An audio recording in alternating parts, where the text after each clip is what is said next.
Olá pessoal, boa tarde. Hoje, quinta-feira, dia 12 do mês de novembro de 2020, nós iremos começar a nossa aula na disciplina de Ciências, página 208. Iremos para o capítulo 11, a atmosfera terrestre, tá bom? Aqui nesse pequeno texto ele diz assim: é do atmosférico que absorvemos o gás oxigênio que precisamos. Mas a importância do ar vai muito além. Ele age sobre os seres vivos e interfere nas atividades que realizamos diariamente, podendo estar ao nosso redor sem ser percebido ou causar grandes danos, como os furacões. Aqui nós observamos um enorme furacão, tá bom? Nas questões da página seguinte, página 209, ele pergunta se você sabe o que é um furacão. Como o vento que balança as folhas das árvores pode ser associado à imagem do furacão? Cite uma situação do dia a dia em que podemos perceber o vento. Página 210, temos aqui, atmosfera terrestre.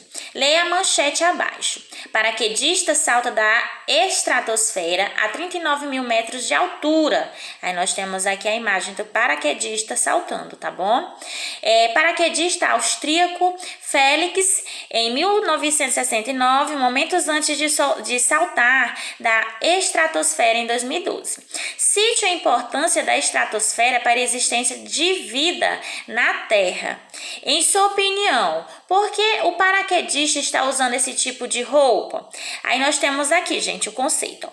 O planeta Terra é envolto por uma camada de ar chamada atmosfera terrestre. Essa camada ajuda a manter a vida na Terra e é composta por elementos como vapor de água, poeira, seres vivos, microscópicos e gases. A atmosfera terrestre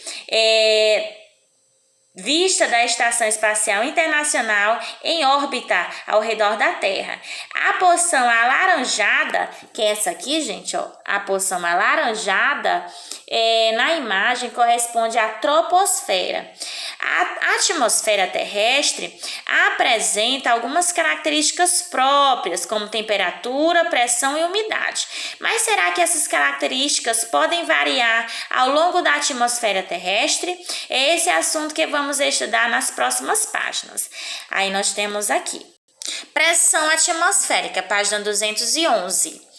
O atmosférico exerce uma força sobre a superfície terrestre da Terra, sobre a superfície da Terra e sobre a superfície dos corpos que estão sobre ela.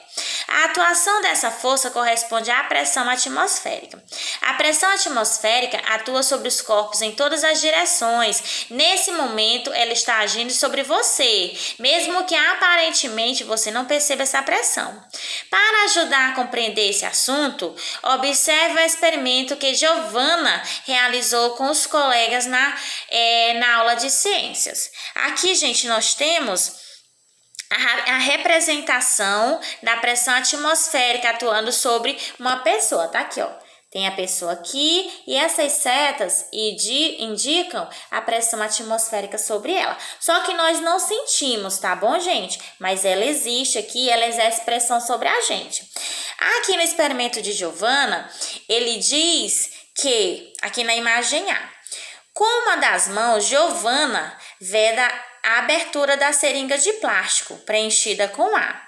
Com a outra mão, ela empurrou o êmbolo até onde foi possível. Na letra B, diz: após soltar o êmbolo, Giovanna e os colegas perceberam que ele retornou sozinho a uma posição próximo à inicial. Então, gente, aqui, ó, dentro da seringa está cheio de ar. Com a pressão que Giovanna fez, mantendo o espaço lá da frente, onde sairia o ar fechado, a seringa não foi para dentro, né? Ela voltou para sua posição inicial. Assim acontece com a gente. Só que a gente não consegue sentir a pressão sobre nós, a pressão atmosférica, mas ela é necessária para nos mantermos ali naquela posição, tá bom? Porque o êmbolo da seringa voltou sozinho a uma posição próxima à inicial. Por que será, gente? Porque estava cheio de ar lá dentro. E como estava cheio de ar lá dentro, a seringa não pôde ultrapassar.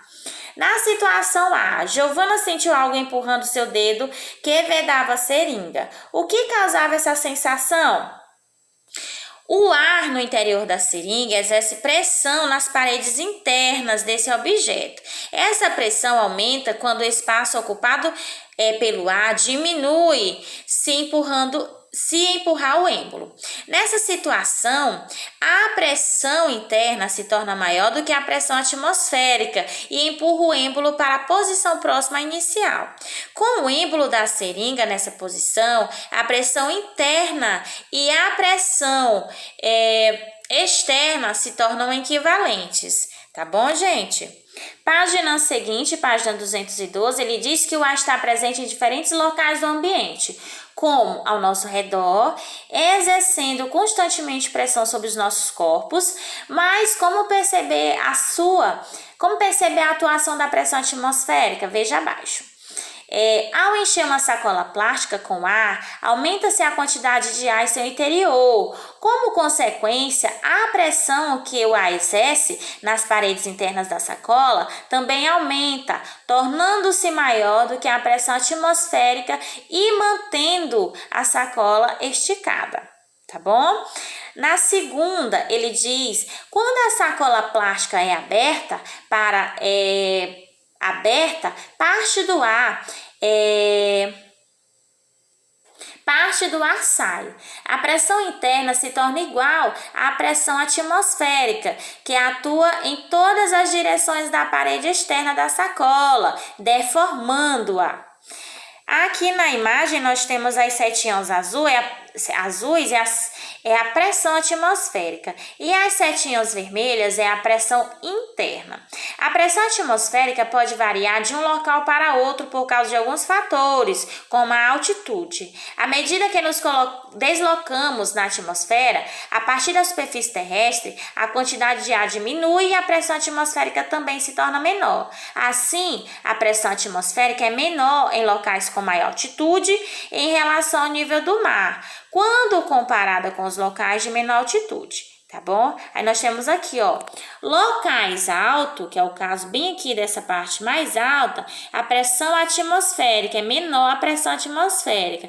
Em parte mais baixa, que aqui a gente pode observar, maior a pressão atmosférica, tá bom, gente? Na página 213, continuando aqui, ele diz que a umidade do ar está relacionada à quantidade de vapor de água existente na atmosfera terrestre. De onde provém esse vapor? Veja o esquema a seguir. O vapor de água pode ser liberado no ambiente pelos seres vivos, por meio da respiração, da transpiração, por exemplo, e pelos corpos de água, que é o 2. Cadê? O 1 tá aqui, ó. Os seres vivos, 2 corpos de água. Parte do vapor de água liberado no ambiente forma as nuvens, que é o 3 aqui, ó. A outra parte desse vapor permanece circulando na atmosfera terrestre, que é o 4, e termina a umidade do ar. Em condições atmosféricas específicas, como de temperatura e pressão, esse vapor de água pode dar origem às chuvas. De maneira geral, quanto maior a quantidade de vapor de água no atmosférico, maiores as chances de ocorrer chuva. Em sua opinião, a umidade do ar é mais elevada em um ambiente de floresta ou em uma área sem vegetação? Justifique. Então, gente, analisem aí, a umidade do ar é mais elevada em um ambiente de floresta ou em uma área sem vegetação? Aí vocês vão justificar, tá bom? E na página seguinte nós temos a nossa atividade, página 214, tá bom, pessoal? Bons estudos e até a próxima!